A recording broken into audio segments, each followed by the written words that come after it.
So a massive welcome, guys. Thank you so much for joining. I have been probably, I would say, the most excited about this particular chat with Sandra. So I've done some really great feel-good Fridays for the paramedics lately. We started off just having a bit of a chat with each other on an afternoon. It morphed into me bringing some speaking professionals in to talk about topics around resilience and scientific stuff and epigenetics. And then we've moved into getting in some pretty amazing, resilient people that have had incredible backgrounds and stories. And it got to a point when I was brainstorming that I thought, who is one person, like, who's the one that I want to speak to that's probably a little bit out of reach? But I remembered the book that I read at Christmas. So I got a book, it was an audio book, and I started mindlessly reading it. And it's one of those books that as I got part way through, I was like, hang on, like, is this a true story or is this a novel? I didn't really know. So I just got hooked on this book. I was walking every single day for hours just listening to this book. I could not listen to it fast enough. And I was just blown away. And the moment that I finished the book and put it down or took it out, I just had to go and Google and see, like, who is this person and when was this, and are they still alive, and do they still live in, you know, these suburbs that she's been talking about that are in my life? And she does, and she did, and I was just blown away about Sandra's story. So I just want to say a massive thank you, Sandra, for coming on today. I'm going to hand over to you now, and so I'm taking you off mute. I'm going to hand over, and we can sort of really just let's hear about a bit of your story and how you've gotten through this amazing life with the amazing amounts of success that you have. So welcome. Thank you, Tiffany. Before I get started, I'd just like to say that you guys are the real heroes. You guys are out there first and foremost, and I just wish we had our law courts that would stand up for you, and when you're attacked or mistreated, that they lived up to their 6 months mandatory sentencing, because it's just not right the way you're treated. And all first responders, hail to you. Fantastic.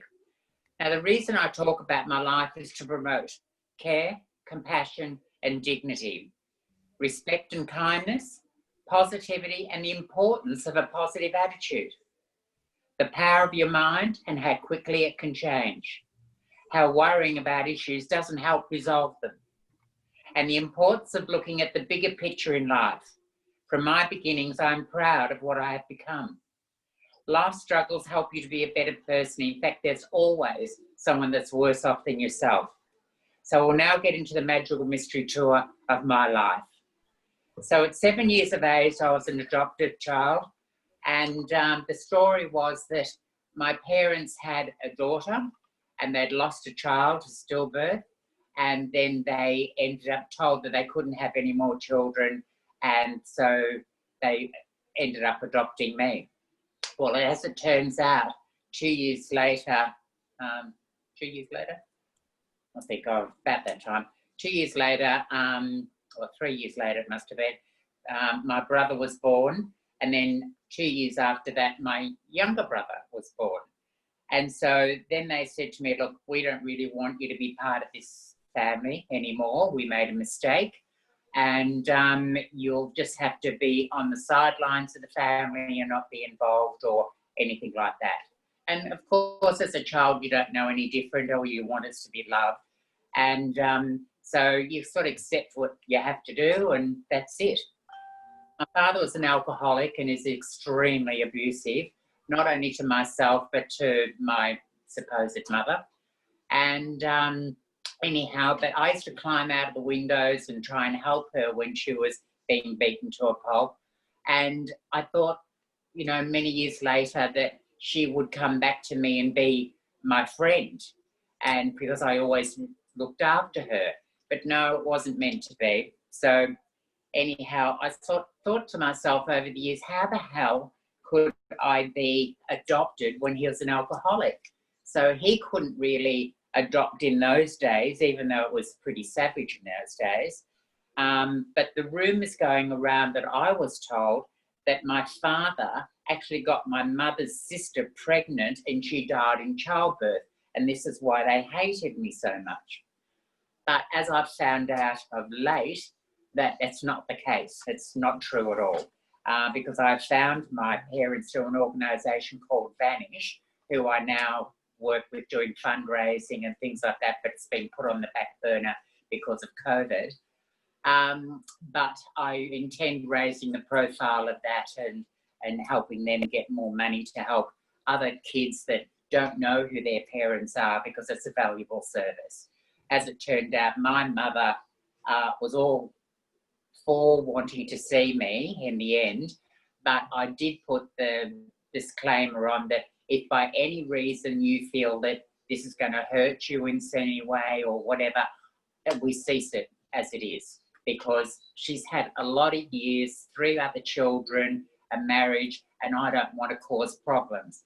Well, as it turned out, she had angina attacks when she was contacted by the Adoption Information Services, and she started becoming really forgetful and wasn't very well. And I said, no, we pull the pin now. We pull the pin now. It's up to her whether she wants to contact me or not, but I don't need to have that contact because I'm not used to having a family. So if she wants to come on board, that's okay. But if she doesn't, I don't want to cause any more pain to her. And now, 13 years of age, excuse me, they built a bungalow at the back of the house and I had to go and live in this bungalow. It was like a 6-foot by 9-foot room. You'll have to excuse me, my chest is a bit bad today. And I had to move out from the family home into this bungalow, and there was no hot water or anything. I had to wash at the gully trap at the back of the house. The toilet was outside in the backyard, and I weren't allowed in the house after 4:30 at night. So food was another thing. I weren't allowed to have food in the family either, with the family, to have their evening meal. And I thought, well, I don't know how the fuck they're going to expect me to be able to look after myself. So I was pinching tins of food or canned fruit or whatever out of the kitchen. And that was how I was surviving. But I used to also go to the nunnery after school and do odd jobs, and they'd give me afternoon tea. So that was some sort of substance. And plus in those days, we had the 1/3 pints of milk at school.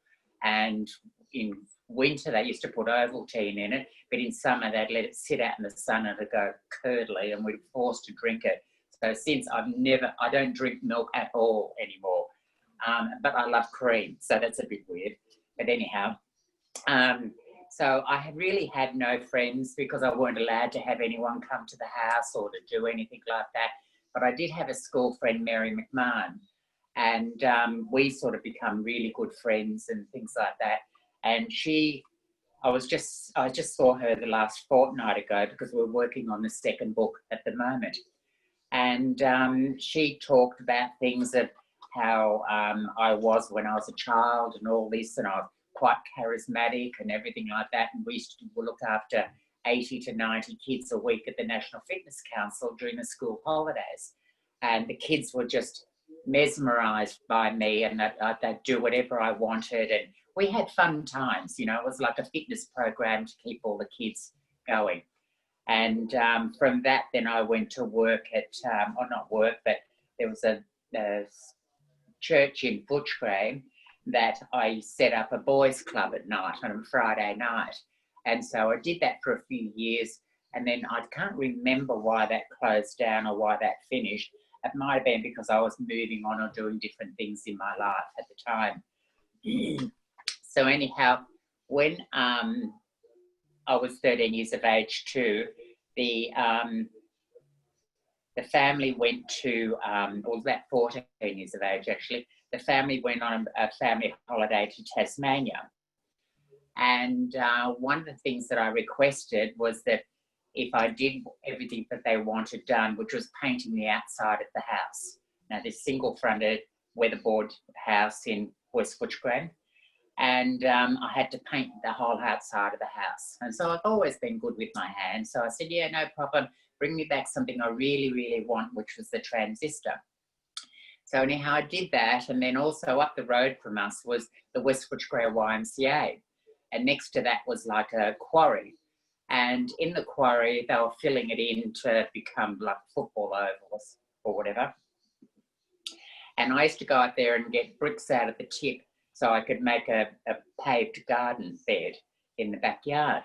So I was feeling quite chupper about myself, thinking I'd done this and they'd be as happy as pigs in shit when they got back, only to get not the transistor that I wanted because I wanted company, was a plastic pair of cufflinks in the shape of Tasmania. I was devastated, absolutely devastated. And excuse me. And I think from that time on is where I maybe become a little bit more rebellious than what I was, because I just sort of felt like there was absolutely nothing for me in life. And anyhow, one of the jobs that I had to do was to light the hot water service every day. And we had a brickhead hot water service. And of course, one night I was running late from getting back from the nunnery. And I thought, oh, fuck, this hot water service, I've got to light that. So I put some motor fuel on it, and hey, presto, I burnt the fucking laundry down. And so anyhow, I didn't get into trouble for that. I got into trouble for because in those days, the laundry was covered in masonite so high, and the rest of it was just the beams and the wood from the outside of the house, right? So anyhow, I used to squash and force the tins of food down in this masonite bit. Well, when it burnt down, they found all these tins. And so I got into big trouble for stealing the food, and I could never understand that, you know? Like, how in the fuck do you think I'm going to eat? How do you think I'm going to survive? Do you know what I mean? And like my cleaning practices those days on myself weren't really much to be answered for. And I used to get boils all the way across my neck, and used to get boils on my legs and things like that. And because I was probably screaming for attention at school, the nuns used to come and grab you on the neck, and your boils would be there, and it would be hideous. So anyhow, they were pissed off that they uncovered my source of food.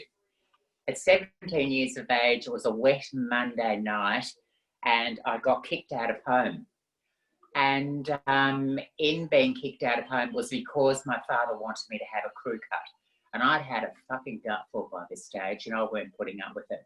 So mother was out doing a cake decorating class, and he was hell-bent on that I was getting this crew cut. And I said, no. Anyhow, I got kicked out of the house, and fortunately, Mary McMahon's family took me in that night. And I could stay there for 6 months because they were going overseas after in that time. And then I could go and stay with their son, who was newly married and had a child, at Spotswood, at the ACI Spotswood factory, because he was the general manager of ACI Spotswood. So anyhow, they initially got me a job as a fitter and turner. Well, that was not going to suit me, because I couldn't stand getting my hands dirty for a start. But, you know, I was pushed into this job at Brunton's Bright Steel, and I was studying metallurgy and all this, and with the fitter and turning, that's right. So they had me in the fitting and turning first, and I just really couldn't cope with that. And I said to them, is there anything else that I can do? Is there anything else I could do? So I could work in the laboratory. So I started working in the laboratory, studying metallurgy and all this sort of stuff. And that was around the time where the Westgate Bridge fell down. And anyhow, the Westgate Bridge, while we were working there in the laboratory for Brunton's Bright Steel, all the test tubes and everything shook on the wall. It was like an earthquake, and the machines all seized up, and people's arms got caught in machines, and the lights in the sockets, the big lights over the factory, were all popping out and stuff like that. So we ran down to the very end of the site at ACI, and they had like 9-foot high fences. But in those days, they didn't do like probably the DNA and things like they do today, and it's all very different. They had cars in a square and they were just throwing body parts into that square. And that was my first sign of death and what death was. And that was pretty spooky. So anyhow, I decided that I didn't want to live anymore with Mary's brother, because I didn't like the way he was treating her, you know, so it just didn't sense something wasn't right. And I don't want to speak badly of anyone, and he has since passed away, and Mary's parents have passed away, and Mary and I are still good friends. So I was looking for a place to live, and I was introduced to this woman on the train by a co-worker, and she said to me, "Oh, meet this girl, you know, blah, blah, blah." And she was looking for a place to live. I was looking for a place to live. So we decided we'd move in together. So as we moved in together, we got a place, rented a place in Newport, and not far from Spotswood. So anyhow, we're in there, and I said, "This is my bedroom. This is your bedroom. Never the two shall meet," you know. So anyhow, she had different ideas, and after a couple of months of sort of sharing the house and everything together, she said to me, she came in one Sunday morning and she offered me breakfast in bed. And I said, "Oh, okay," you know, blah, blah, blah. Well, one thing led to another, and I was so fucking dumb and naive that I thought, oh, if I can fuck her, I'm going to marry her. So I did. So anyhow, we married and had 2 children, 9 months and a week apart. So it was like it has the rabbit factory going.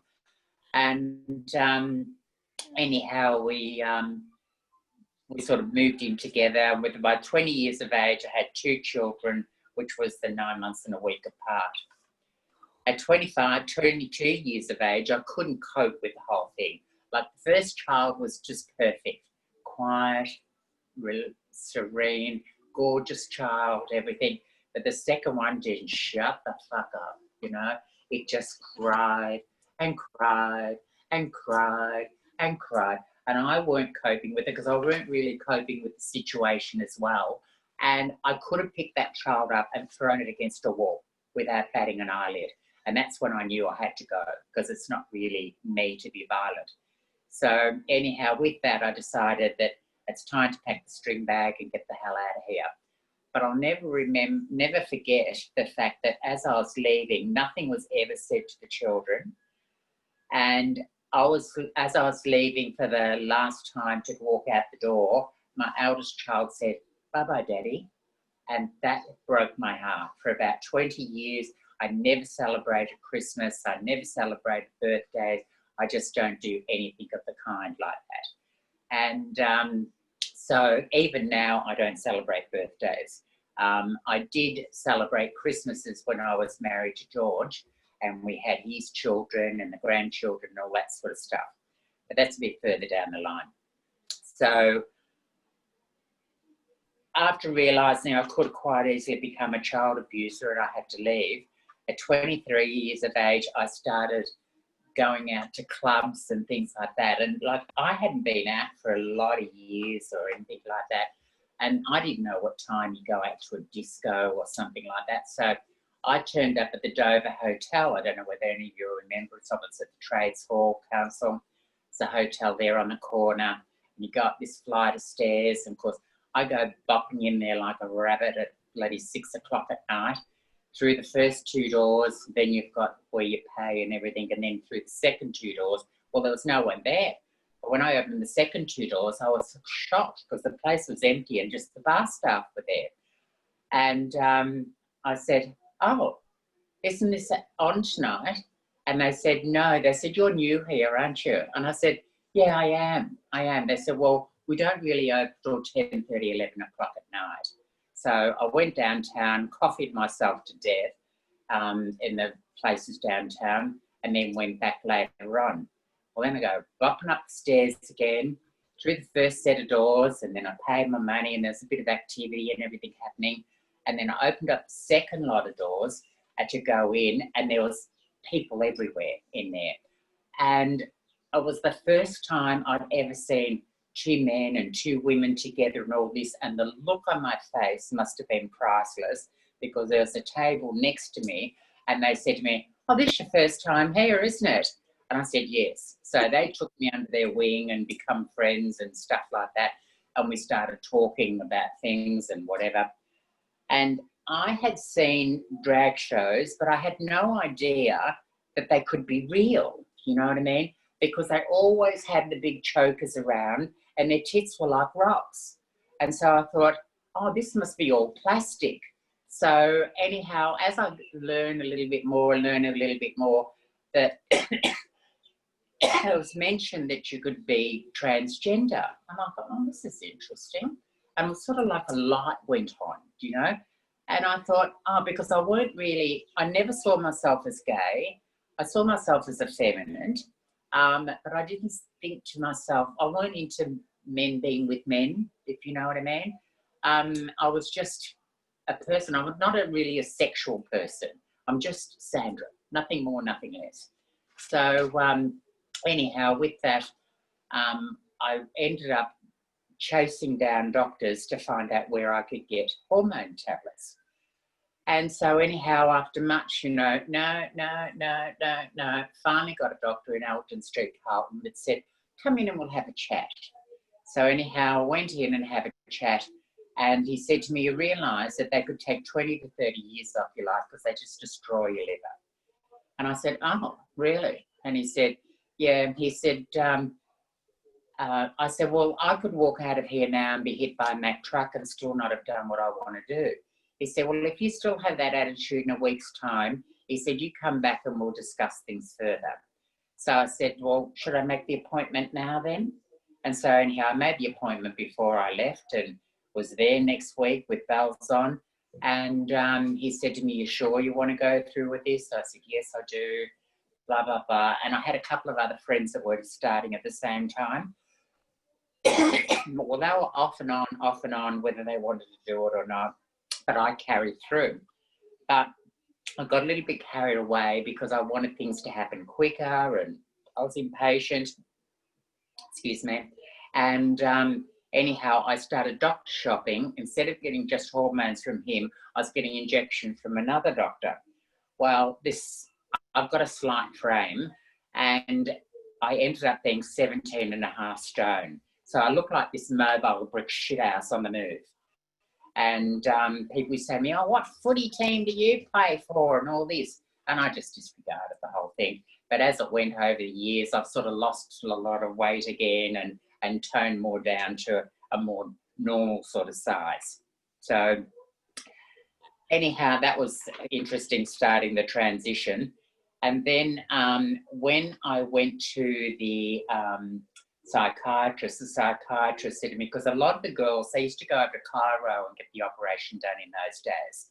And it was like in a chook barn and all this sort of shit, and the stories that I heard and the things that they said when they come back, like they're all drug affected and their life was really fucked. And they were, some of them, like they had their feet in the stirrups and then they'd have the lamp down too low and it'd burn their foot off or something. And they'd go, no, you only pay for this, not for this. And so they'd be left maimed, and it was absolutely terrible, the things that used to go on at that time. So I decided I didn't want to go through that. I decided I'd go through Queen Vic Hospital.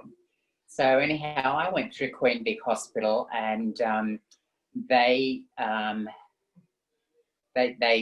when you start going, they say, now, this is don't think you're going to jump the boat or anything like that. This is a 2-year course at the very minimum, and you'll have to go through all the psychiatric tests and everything like that. And I said, yeah, no problem. But it was actually from the first meeting to being on the operating table was 9 months. So I sort of felt that I knew what I was doing was the right thing. But anyhow, I went to the Queen Vic Hospital, had it done and everything like that, and I was happy as a pig in shit, and like I've always had this thing that need to please sort of attitude. So anyhow, when I was in the hospital, I wanted to get up in the morning and go and make everyone a cup of tea or coffee because the nurses were so busy. So I'd go making teas and coffees. And at one of my talks, one of the nurses remembered me from doing that. And so anyhow, she said to me, I used to get up and make tea and coffee for everyone in the morning. That's right. Well, one day I said to them, do you mind if I go for a walk? And they thought, oh, just a walk around the ward or the hospital or something like that, and I'd be fine. But I had different ideas. So I was getting dressed and getting a catheter and putting up in my dress and all this sort of stuff. And of course, I had like 4 bolts into my stomach. Those days, they used to do things a lot differently than they do now. And the pain from those bolts is quite heavy duty. And because it's realigning your stomach and intestines and everything like that so that you've got a vaginal passage. So anyhow, but that didn't sort of bother me too much. So I decided I went to go shopping. So I bought chocolates for the nurses and flowers and going away outfits and all this sort of stuff and some new music and all different things I just bought. So when I come back from, as I walked out of the hospital, if you remember where the Queen Vic is or used to be, across the road used to be all the Catholic shops all in a row. And between each Catholic shop, there was like 2 foot of mirror between every shop. And as I was walking across the road, I thought, oh, she's striking.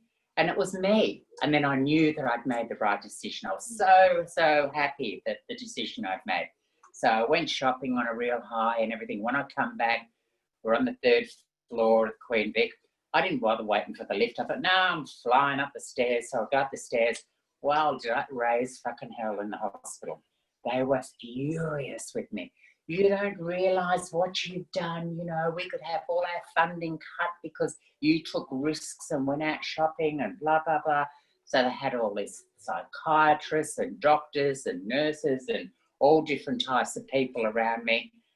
And they said to me, you know, this is absolutely terrible what you've done. You know, you've threatened the whole viability of the scheme and everything like that.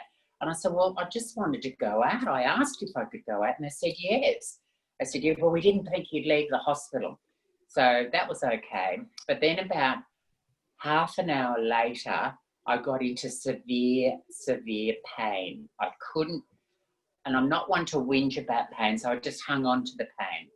And so anyhow, that went on for a couple of hours. And then the pain was so bad that I couldn't even describe the pain. I couldn't get my words out clear enough. You know, I was just beyond. And anyhow, they called all these doctors in to see me and they said, listen, if you think you've come here just to get drugs, I went off my fucking trolley. And I said, I could fucking buy and sell you. I couldn't, but I said, I could fucking buy and sell you. I said, you think I've come here for drugs? You're fucking kidding me, aren't you? So anyhow, they walked out in disgust and all this sort of stuff. And anyhow, sometime after that, I just couldn't take the pain any longer. It was too intense. So I got up off my bed and I walked over towards the window and I was going to lift the window and throw myself out because I could not cope with the pain. Anyhow, with the window would only open a couple of inches, and with that I just slid down the wall crying and crying and crying. And this one particular nurse come past and she said to me, I know what's wrong with you. So all it was that I needed an enema. I was so blocked up from all the anaesthetics and everything like that that I had that I needed to purge down there. So anyhow, half an hour after that, I was good to go. So that was my only experience of wanting to neck myself. So, but it was pretty intense at the time. So, but, you know, I walk past a mirror now and I go, you might be old, but fuck, I couldn't do that to you. You know, so I'm a little bit vain to a certain degree. So anyhow, I used to run the laboratory for John Darling's flour mills at one stage when I first started the transition. And if I'd have known what I know now, I would have stayed at that job. But I felt that it was a high-profile job and that I was only answerable to Sydney, and I was sort of taking the hormones, the blouses were getting thinner, the makeup was getting a little bit heavier, and I was being more and more effeminate as we went on. And anyhow, in the end, I said to them, look, I can't do this anymore. I said, this position holds respect. And I said, and I can't expect people coming in wanting to sell us, you know, laboratory equipment, and we used to do the flour for McDonald's. And we used to test that and have a test kitchen and make different breads and see how it would rise and what colour and how aerated and everything it was. But anyhow, I left there, and that's when I got into a life of prostitution. So not knowing what I was going to do, nothing's ever been planned out in my life. It's just sort of stumbling over one thing to another to another.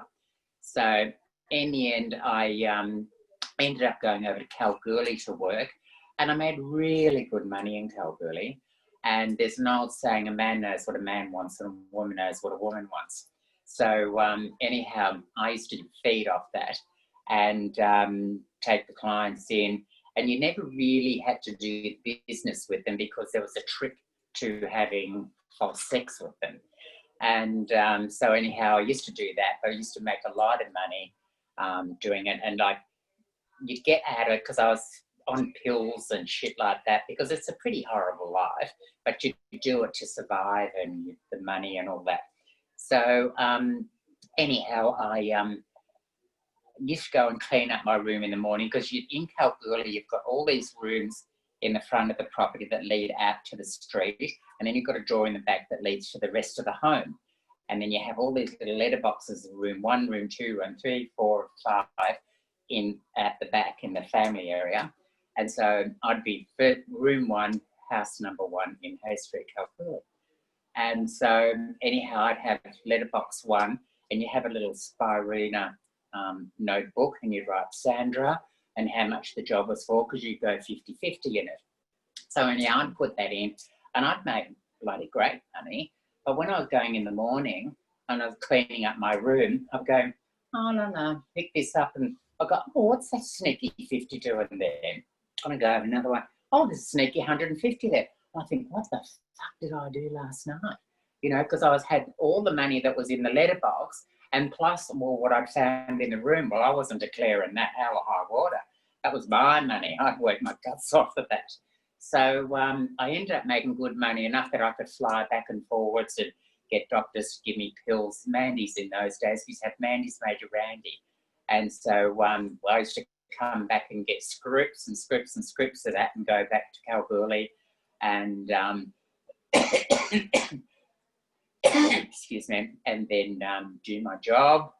And then in the end, I got a bit bored with it all and wanted to come back home. And when I come back home, it was a bit of a shock to the system, because the girl that I'd left all my furniture and everything with, and I had a little bric-a-brac shop also at that time in Seddon.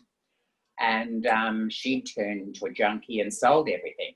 So I had to come back. I got a flat and rented all that out, but I had to virtually sleep on the floor till I could organise furniture and bedding and all this sort of shit.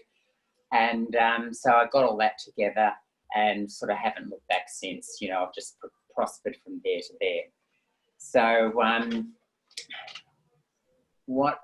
then we bought a hardware store, George and I met George. I worked at W.D. Rose and Son as a funeral director. And people used to say to me, how did you meet your husband? I go, buried his wife. And it was true, but it wasn't true in that perspective. Do you know what I mean? So anyhow, he used to have problems with come to terms with the death and all this sort of stuff. And he used to ring up the office, and the office would say, oh, will you go over and see Mr. Pankhurst and see what he's up to and blah, blah, blah. So I'd go over there and I'd come back and go, oh, he's a really nice man, that Mr. Pankhurst. They go, oh, you fancy him? I said, don't be ridiculous. He's old enough to be my father. Hey. Anyhow, within 2 years we were married. And then we had come across the problem of what the hell am I going to tell him? Because he wanted me to travel with him all around the world, because he was a managing director of Mackay Rubber. So anyhow, I said, I need to go to the doctor, and before I can give you an answer on that. Oh, you're not dying, are you? I said, no, I'm not dying. I said, I just need to go and see my doctor first before I can say anything. And I'd been living with him for 6 months and, you know, nothing out of the ordinary popped up. And so anyhow, I went to the doctor and I said, what am I going to tell this dude? You know, look, he's got no idea, blah, blah, blah, what I'm doing, what I am. He said, well, don't tell him you're a sex change. He said, tell him you've had gender reassignment. It's a softer way of putting it. And I said, oh, okay then. He said, well, good luck on your way. So when I get out to the car and he goes, oh, come on, tell me. I said, no, just wait till we get to my special spot, which was in Charman Road, Cheltenham, on Beach Road there. There was a little spot where you could park and just look out at the water, and that was my contemplating place that I used to go to. And so anyhow, I used to sit there and think, and when we got there, he said to me, well, come on, tell me what you're doing. I said, well, George, I'd spoken to the doctor, and the doctor said to tell you that I'm gender reassigned. And he goes, oh, don't tell me you want to be a lesbian. And I said, oh, how hard is this going to be? So I said to him, no, I don't want to be a lesbian. I said, look, how do I explain it? I said, look, how I appear is not how I was born, and I had to be surgically enhanced to be the person I am now. And he just went dead quiet like that. And of course, I'm impatient, and what might have seemed like a lifetime might have only been a minute. And I'm going, well, and he said to me, well, I met Sandra, I fell in love with Sandra, and I'm going to marry Sandra. So that was like total acceptance. So that was the first time ever in my life I'd had total acceptance from someone. And he was a very distinguished man. He'd pull the chair out, he'd open the car door, he'd walk on the outside of the curb, all those things, you know. But like living on a pedestal, that's not so easy either, because you can come crumbling down very quickly. And we had 15 years of marriage, but in that time, towards the end, I had an affair with Johnny Hotcock. And he was absolutely gorgeous, and he's in the book, you'll see him. And anyhow, when George died, it was a month later, and Craig had died. And so I thought, oh, my soulmate's gone, you know, I'm absolutely fucked. So because I'd always said to Craig that I would never leave George because it wouldn't be the right thing to do. And he was like the bachelor, loving the gym and all this sort of stuff, and had his own child and blah, blah, blah. And really still couldn't quite come to terms. I knew he liked me a lot, but couldn't quite come to terms with the fact that I'd been born male. And so there were little issues there too. So that's why I said, look, I'm not leaving George. I'll do the right thing by George. But in the end, I ended up leaving George and moving into a place on my own, because we lost everything with the hardware store. We had the hardware store for 7 years. We tripled what we were doing in it, but Bunnings come along and killed us overnight. And I was on 13 different committees, Lady Mayoress's committee, Chamber of Commerce person, Chamber Chief of the Chamber of Commerce, and all these other committees, fighting the extension to Southland and all this sort of stuff. I was very high profile at the time. So when the hardware store went belly up and I had my tail between my legs, the press were very, very good to me. And I started a domestic cleaning business called We're Absolutely Fabulous. So with We're Absolutely Fabulous, our catch cry was, if you need a cleaner or a gardener, remember, we're absolutely fabulous. So that grew within 3 months to 20 staff. But because in those days we didn't have to pay the staff between jobs, so out of an 8-hour day, they could only earn 6 hours of work. And so they'd be ringing up, oh, I'm not coming in today, or Johnny's sick, or I just can't be bothered, you know, blah, blah, blah. So anyhow, I thought this is a hard way to make money, and I'm working my ass off around the clock for nickels and dimes. And then I thought, I know, I remembered when I was a funeral director, the police, fire brigade and ambulance, they're not interested in doing the clean-up. They've got another job to do. So I could see a niche in the market, and hence that's where I started off as all trauma cleaning services, which is now developed into specialised cleaning services, proprietary limited. So we're sort of a bigger and better, and plus the government wanted more proprietary limited businesses rather than sole traders to work for them. So that's how that sort of generation came about. But the business is doing fantastic now, and really I've got no complaints in any shape or form, and my life is pretty good. Do you know what I mean? So now it's sort of left me to another area in my life where I'm doing public speaking and talking about things that I'm getting up to with public speaking, and like talking to you guys. So it's given me a new direction. So I've virtually retired from the business. I have an office manager in place, Trudy Brown, who's doing a sterling job. And we've just had all the office modernised, and new data cabling and everything put through, and new security cameras and everything put through, so I can see what's going on. I don't actually have to be there. And it's working out fantastic. So the message that I really give everyone is that life is full of cycles. A bad experience always leads to a good one. There are no dress rehearsals in this life. I just noticed my phone is ringing, sorry. There's no dress rehearsals in their life. You need to be the best of what you ever can be. Laugh every day because it helps with your mental health. And always look at life as a glass half full. Be positive, be strong, and look at life's bigger picture and try to be the best that you possibly can be.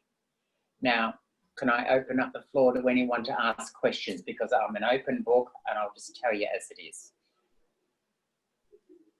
Feel free to jump on, guys. Unmute yourself and jump on. Otherwise, I will roll out with a million questions, but please. I'm open to anything. Talk about anything. I know that there are a lot more experiences, and I'm sure whoever hasn't already read your book will read it now, and there are really intense experiences that you've been through in great detail in that book. I guess what I want to know is, when you were going through some or all of these things, did they make you angry or did they make you sad? And how did you learn to trust and get close to people after that? To be honest, I still have an issue with trust. I treat people the way I want to be treated back. But if they do the wrong thing by me, you might as well be dead to me. You know, I won't have anything to do with you. So I'll give you the opportunity to be a friend. But if you shit on me, I'll shit back at you. And I've got a big arsehole, I can tell you. So, yeah, hell had no fury like a tranny's.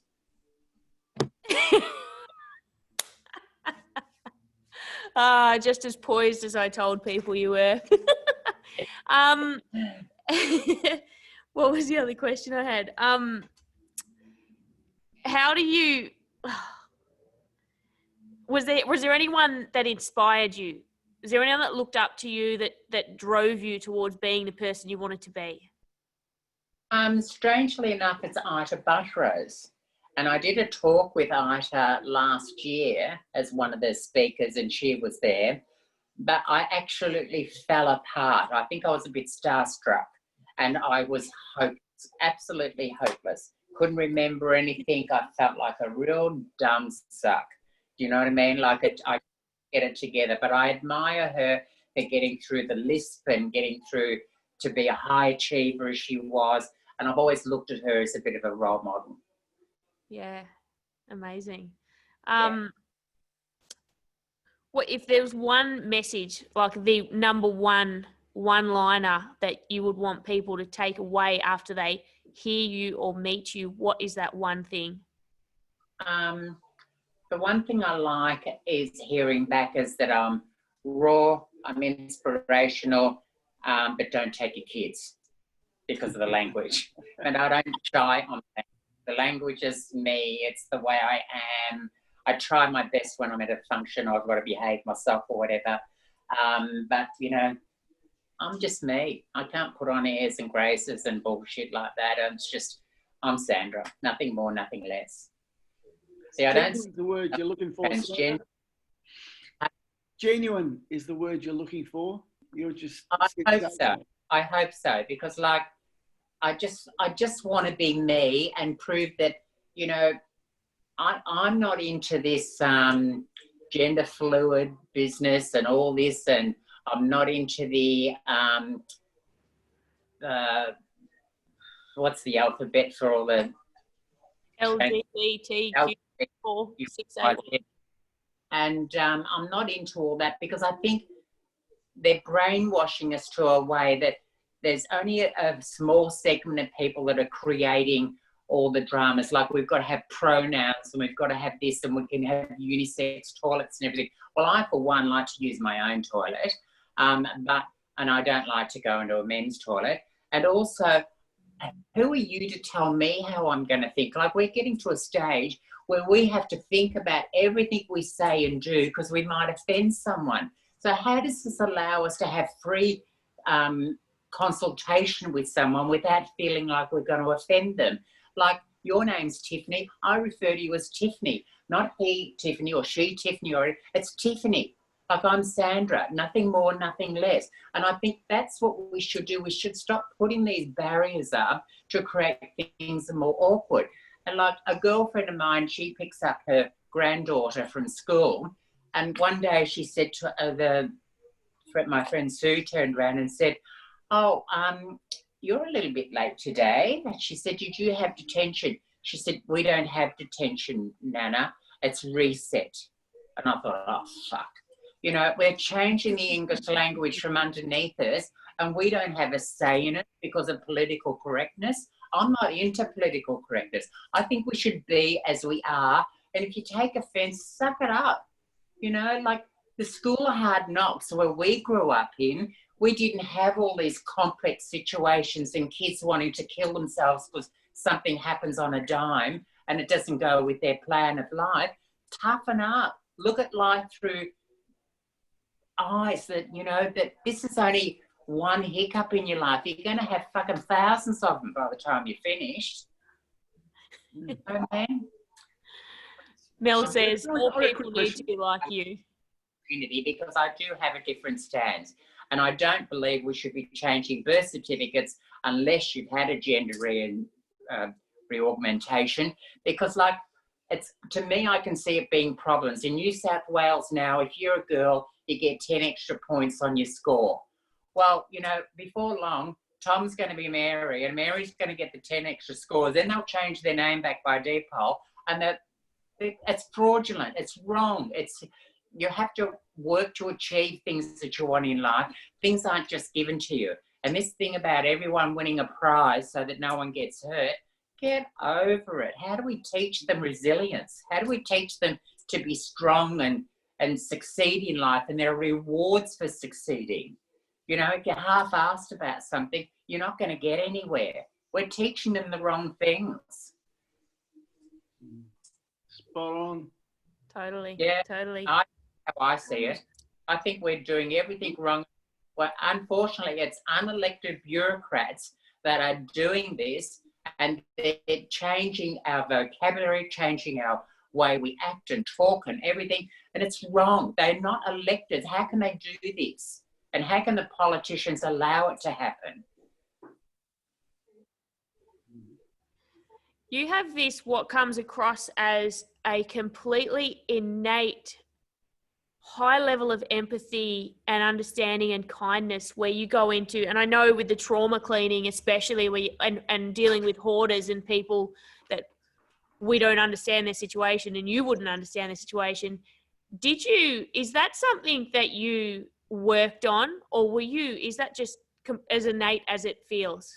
Well, I have the disease to please, and I also don't want anyone to feel any probably pain like I've felt in my life.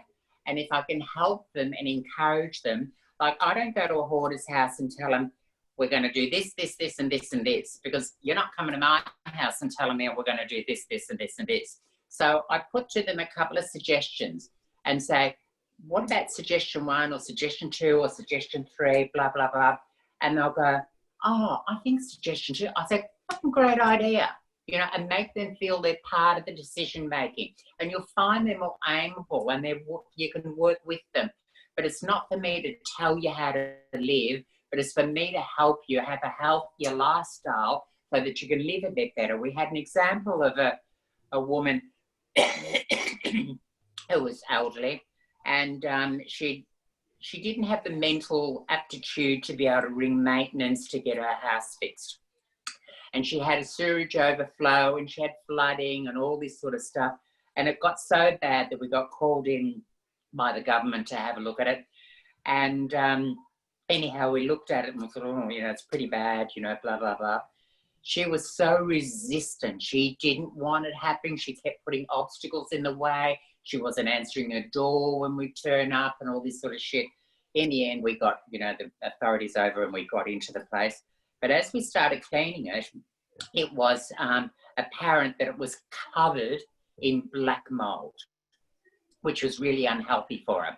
So I had to get the place shut down because it was a health hazard, not only for her, but for our staff as well. And so we had the job shut down. Then it went to maintenance. They were virtually going to gut it out and redo it all again. But she moved out and went into a nursing home. And then 6 months later, after being in the nursing home or the aged care place, she turned around and she contacted and she said, I'm sorry I was so painful. She said, but I felt like I was dying. She said, and I didn't want anything to interrupt it. She said, now I'm so much healthier. I can have my children over. I can have my grandchildren over. And she said, my life is so much more enriched. But she fought tooth and nail to get this done. And we had to sort of work with her and trying to convince her into it and all this sort of stuff. But like in the end, we had to shut it down because it was a health hazard.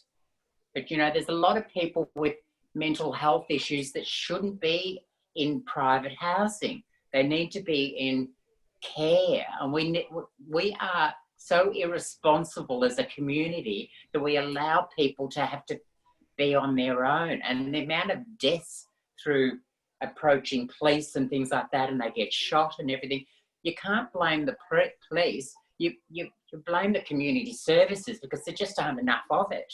Do you know what I mean? And like, I think a lot of the things too, when I was going back about, you know, calling him or her, or him or he or whatever like that, this is where the confusion comes in. No one knows where they stand anymore. Whereas years ago, we knew where we stood. Do you know what I mean? We're creating problems for ourselves as a community. And I think we need to address it. The sooner the better. Does anyone else have a question? Because I've got one last question that I'll finish on, but I would like to know if anyone else. Yeah, I got a quick one. Right. Listening to your book, it's like you go from one massive challenge and you get that under control, things seem to be going smoothly, and then bang, there's another massive kick in the guts, and then you get over that, and then everything's going smoothly, and then bang again. It's like this, at regular intervals, the shit hits the fan. And I'm intrigued by what your mindset is when you get this big challenge, this big dilemma in your life. What's your go-to mindset? Is it like, it doesn't seem to be poor me, it's like, how the hell do I get out of this? Does that make sense? Well, to me, it's like a challenge, and I love a challenge. And also, I can see how they're living, and I can automatically look at a room and I can go, I would put this there, I'd put that there, I'd put this there. And most people don't have any idea how to present their house. And so when you offer them, because I often recommend to orders or whoever that no matter what you do in your house, we need to change the complexity of the house so that you can now, every time you go into that room, you can go, oh, things are different now. Things are different now. And so I do that as a reason to make people think twice. And also because I know how to design rooms and things like that, it's giving them a new aspect, a new way of living, or that for the way they position the furniture can be like a hovel, not a hovel, but too complex and the work room doesn't work. Whereas I can make something small look bigger. Do you know what I mean? So they get enjoyment out of that. But like, it's the challenge after the challenge, and it's a psychologically being able to get on top of them that is a challenge to me too. And to know that I am good at what I do. Go you. In fact, I do. But I'm a bit too long in the tooth and I can't be around the chemicals anymore. And so I've handed the work over. I've virtually retired from work. I still own the business. I still have my sixpence worth, but I don't go in there and work anymore. And that's liberating. Yeah, sounds great. I've done my apprenticeship.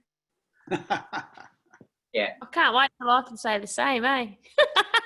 Hey, my final question. Hey?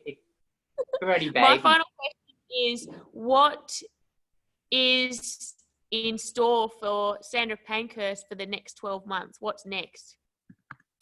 I'm hoping the public speaking comes back. I'm about to do a tour with Michelle Laurie from Australian True Crime, Emily Webb, who's a crime writer, Ron Eddles from Homicide, and myself. So we're doing a national tour, and plus Wollongong in New Zealand. So once the borders and everything open up, we hope to get back into that.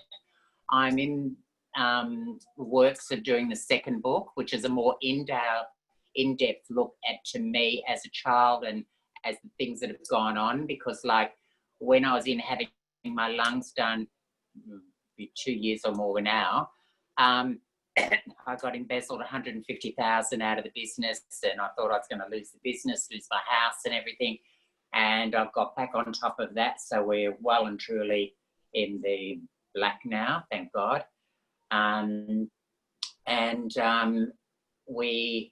What else was there? So, and the lung operation wasn't as easy as what I thought, because I was meant to go in there for an overnight operation, but I was in hospital for 3 months. I had 6 operations in 7 weeks. And so hence it took me a year to overcome that.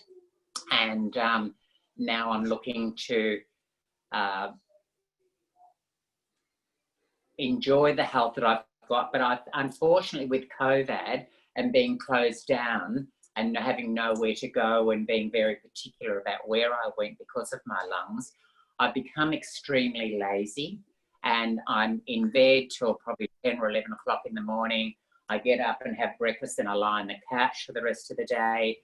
And so my muscles are weakened. So I see the lung specialist in a couple of weeks, and I'm hoping to go on, because I've got medical coverage, I'm hoping to go on to 2 routes of rehabilitation and try and build up some strength.